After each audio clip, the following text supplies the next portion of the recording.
Welcome back, you guys. Thanks for tuning in to ShePropTalk. Today's episode, we are going to focus on panels, specifically SheProp panels. And I have Abby, one of our awesome admins. Hello. Here. Sorry. I jumped the gun. I stepped on her line. Oh my God, you're always interrupting me. Ugh. Jeez. Good. But yeah, so Abby and I have both been on SheProp panels several times. And so we are noticing that a lot of people are interested in putting on panels. We had a good run this year of lots of people in different places across the country, either moderating or hosting a SheProp panel or being part of a panel. And we expect that that's going to continue. So we want to give you guys some tools and some tips and tell you how you can get involved and also how to do a great job and have fun. Yeah, I'm looking forward to it. Yay. I look forward to the SheProp panels too. So this is all on brand. Yeah, that's perfect. Well, let's get started with just some basic information about SheProp panels. So let's start and talk about the SheProp panels that have happened already and what it's like to attend one and also what it's like to be on one. Can you tell us, Abby, in your experience, a little bit about the SheProp panels and how that goes? Certainly. So the SheProp panels that we have are Q&A based and Q&A formatted. So the hope is that we have a panel full of very talented women and SheProp members who can speak on a variety of different topics. And then we just field questions from the audience. In my experience, and I know in your experience as well, this has gone really well. We haven't had to scrape for questions and we haven't had to kill time. Mm-hmm. So there's usually a lot of people who show up with questions in their pockets wanting to learn from the people who are there participating, which is a lot of fun. Yeah, I've definitely noticed that as well. It's fun to be a part of those kinds of panels. It is fun. There's also an element of not knowing exactly what's going to happen because unlike with some panels where you can really plan on what you're going to talk about, you can have an outline on how you're going to tackle a topic. It really is up to what the audience throws at you and having people on the panel ready to answer those questions who can answer those questions and just being ready for whatever comes your way. Mm-hmm. Well, that's interesting because, and I definitely wanted to talk to you about this because we have done this. You and I have both been on SheProp panels multiple times. We have done them a little bit differently. Mm-hmm. And we want people to realize that there's a couple of different flavors for these panels, and it's totally fine. So the Q&A base is one kind of direction that we've noticed. And it goes really, really well. Yeah. I've been in those as well. And then the other one is more technical based, where it's a little bit more structured, and we're talking more about like builder tips and maker tips and answering questions like that, as if it's a more like a prop builder, costuming kind of a Q&A sort of a panel. Like an Ask Me Anything. Right, exactly. But very construction, maker based. Right. So what would you say is the biggest difference between those two different types of SheProp panels that we've been seeing? So the ones that you described where they're very technical based, the questions you get do tend to be, how do I make this? What steps should I take? What is your favorite product to buy in this particular, with this particular need in mind? And those are fun. Those don't tend to be the ones that I am at as much. The ones that I tend to be at focus more on the experience of a cosplayer, dealing with imposter syndrome, dealing with self-confidence or body issues, and even sometimes maker-related questions, but ones that you may not want to ask in a general cosplay panel, like I am small-chested and I need to have big-looking breasts for a costume, or vice versa. So sometimes people don't want to stand up in the middle of a room full of strangers and ask those questions. But for the more story and female experience type panels, they do feel comfortable doing that. Yeah. At the Emerald City Comic-Con last year, we did the SheProp panel, and a colleague of mine, somebody I work with, brought his wife, who had never been to a con before, to the SheProp panel, which was very nice. She is not a cosplayer, and a question came up about camel toe. And she looked at him and was just like, are they seriously talking about this? And his response is, well, would you rather her not get the information? Exactly. Yeah. Like, yes, we are going to talk about that in public, and that's way better than not knowing how to fix it or what to avoid. Yeah. And I think that those two different kinds of flavors really sort of embodies what SheProp is all about. Yeah. So if you are interested, listeners, if you're interested in hosting a panel or putting on a panel, there are a couple of different directions that you can take it. But just make sure that you kind of maybe pick one, and then that way your panelists and the people that join you will be on the same page. So Abby, why would someone want to put on a SheProp panel? Why is this becoming like a thing that a lot of people seem to be asking us about? Like, how do I do this? And has anyone asked yet to put a SheProp panel on it, XYZ Con? Well, the easy answer is they're fun. But to get more into that, if people I've gotten that question from people who have attended SheProp panels and they want to see it come to their local con. Mm-hmm. So that is one big reason, is because they see what we can provide in a panel and they want to provide it to others. Mm-hmm. Another part of it is that it really is providing something that you don't always see at cons. Mm-hmm. There are a lot of Cosplay 101 panels out there. There are a lot of, armor making panels, or there's a panel I like called I Like Big Dresses, or I Like Big Gowns, which does make me think of the song, but you see those. But to go back to what I said earlier, there's not a lot of places where you feel comfortable asking about feeling insecure or how to make something for a unique body type. And I actually love that people are really wanting to bring that to their local cons and making sure that people, even outside of SheProp, the community, has access to that kind of information. Yeah, absolutely. And I think it's a great way to find other members of the community when they realize, the thing that I love the most when I'm on the SheProp panels is asking at the beginning, how many people know what SheProp is? Yeah. How many people don't know what I'm talking about? And people will raise their hands, and it's a great way for me to talk about the community and to talk about how awesome it is. And by the end of it, we always get more people wanting to join the group. And like you're saying, people that want to take the panels and maybe the meetups to their own local cons. Also, it's really fun sitting on the panel and looking at the audience and recognizing faces. Oh, yeah. And you can be like, oh, I've been following that build, and I remember this person asked that question or shared that funny meme, and you can see these people that you've been interacting with online, and you get to see them and meet them in person. Yeah. And that's a really fun part of it too. Yeah, I think that takes the edge off of like panel jitters as well, when you realize that you're in the room with like people that really want to be there, and they are there familiar with SheProp, or they are there to listen to the message. And I've also been in panels where somebody has asked a question, and one of the audience members that I recognized would raise their hand and be like, "Ooh, I've got that one." And so you can also get that audience participation. Yeah. Now, if you are hosting a panel, you don't have to defer to members of the audience, but it is fun knowing that you can. It is, yeah. So if someone wanted to host, and we're saying host like being a moderator, or at least starting to organize a panel and then finding panelists. If someone wanted to start that process, how would they start? Well, there is, in the SheProp community, in the files section, a link that takes you to the SheProp panel application.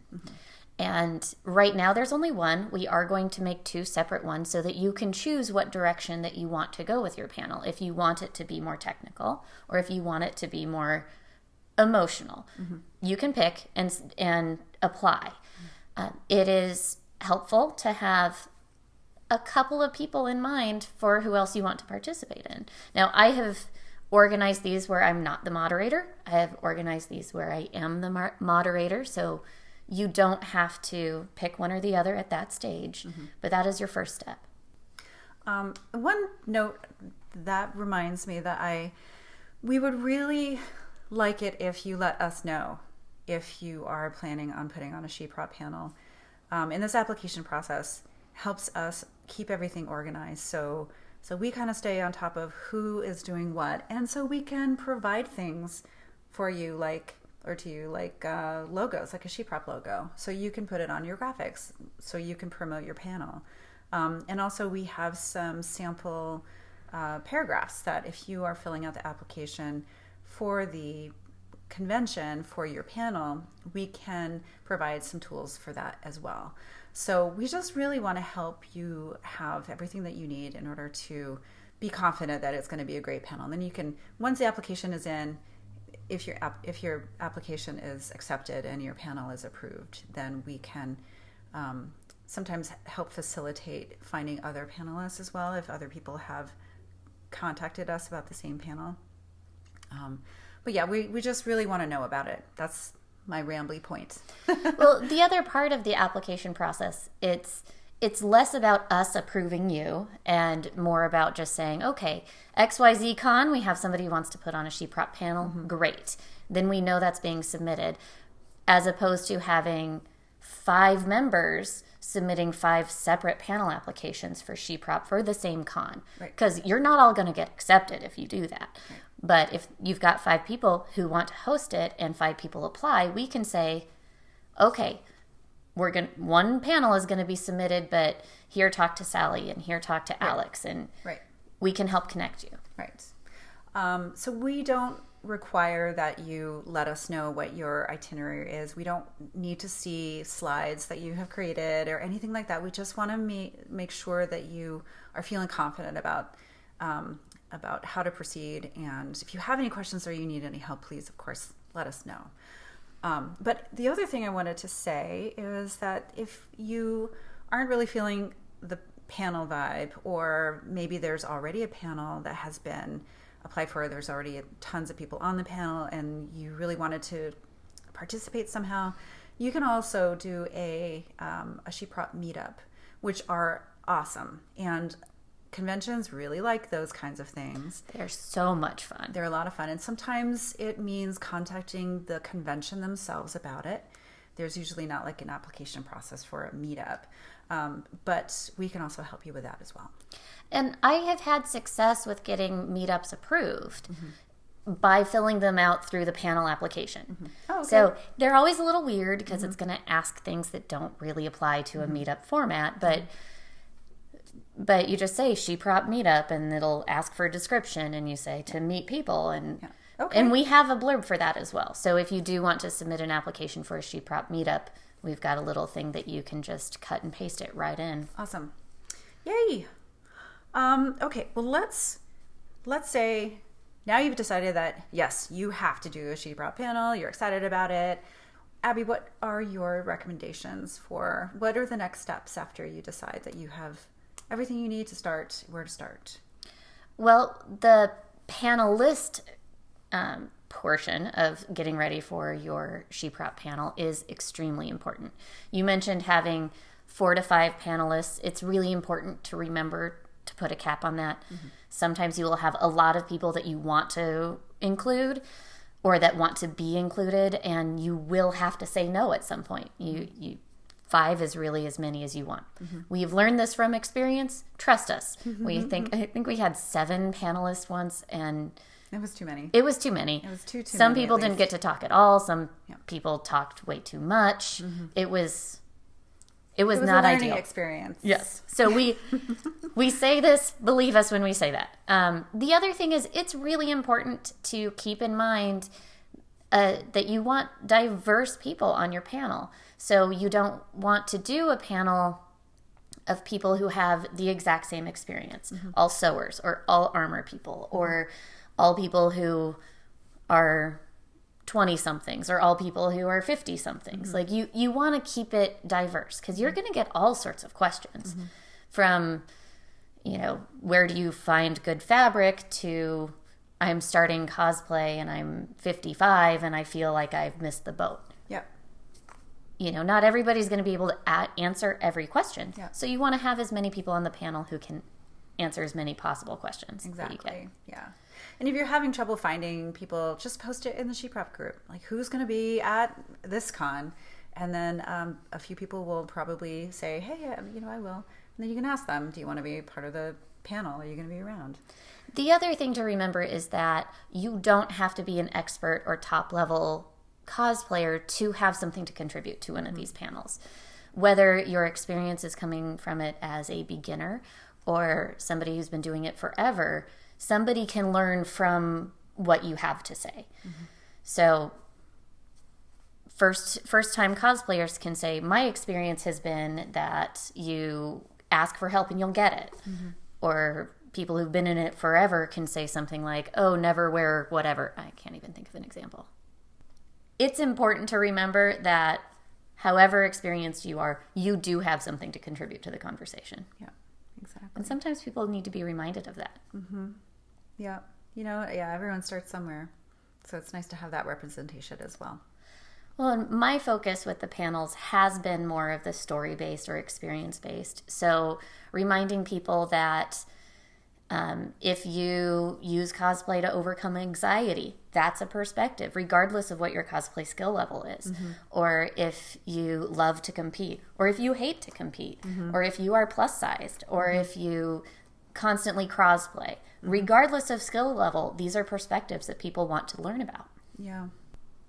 All right, so once your panel has been approved and you have your panelists, how do you start preparing?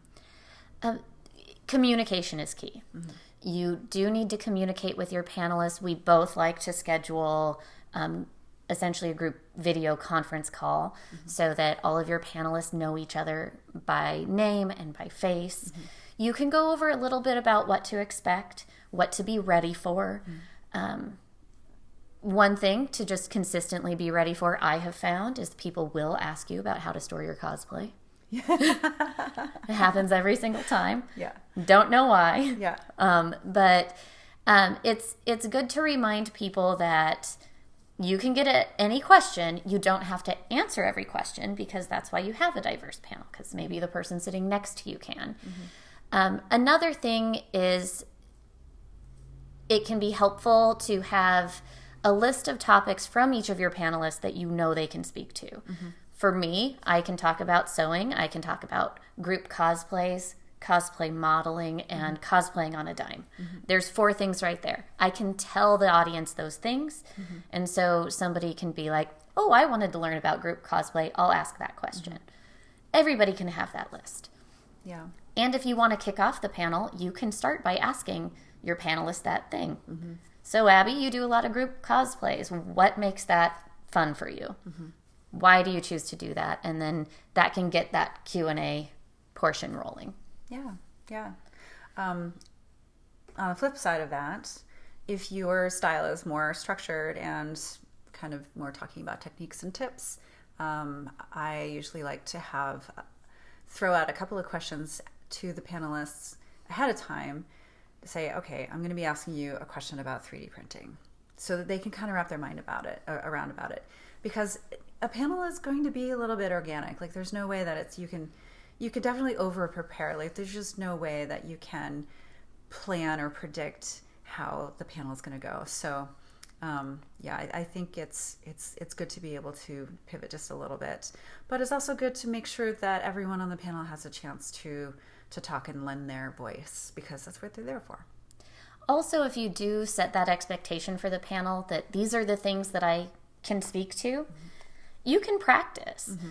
You can, driving in your car during traffic, you can be like, so Abby, you like to do group cosplays, and then you say your little answer.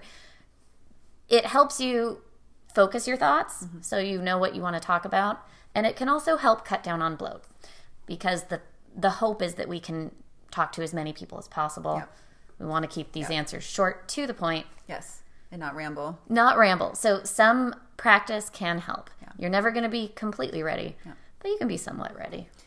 Did I ever tell you that because I used to have super bad, I was super afraid of speaking in public. Oh, I didn't know that. Yeah, and now because I've done so many of these panels, I'm over it.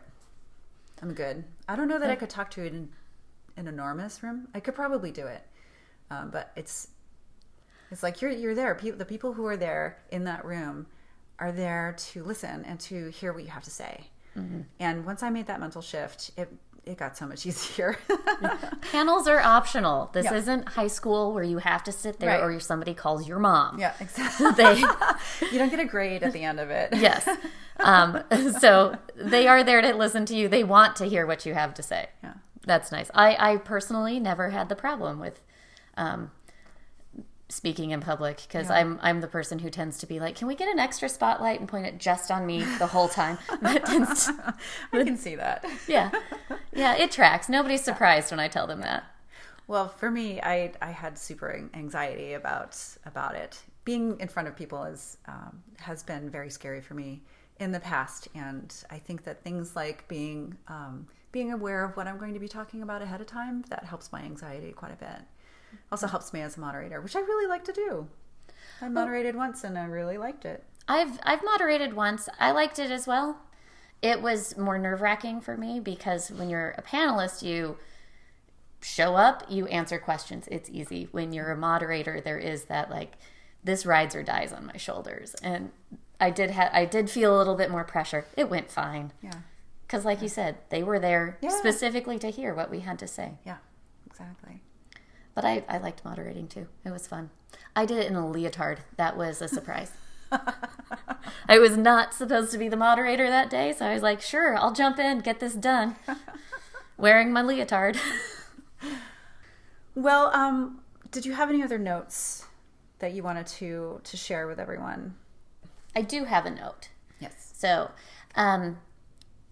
we have done enough of these so that if you do want to do a SheProp panel, you don't have to reinvent the wheel. You don't have to start from scratch. Mm-hmm. You will be able to get support from people who've done it before, who can answer any question that you have, provide feedback and tips. You can reach out to any one of the former panelists. I'm speaking on behalf of a lot of people here without their permission. But there are people who can help you. Don't feel like you have to start from scratch. Yeah, exactly. That's what we're all about. Okay, so one more time, Abby, if someone wanted to put on a SheProp panel, how do they get that information? You go to the SheProp community page on Facebook. There's a files tab, and you would find the application there. Cool. Awesome. And we're always trying to make it a little bit better. I'm trying to, I'm dabbling with the Google Docs.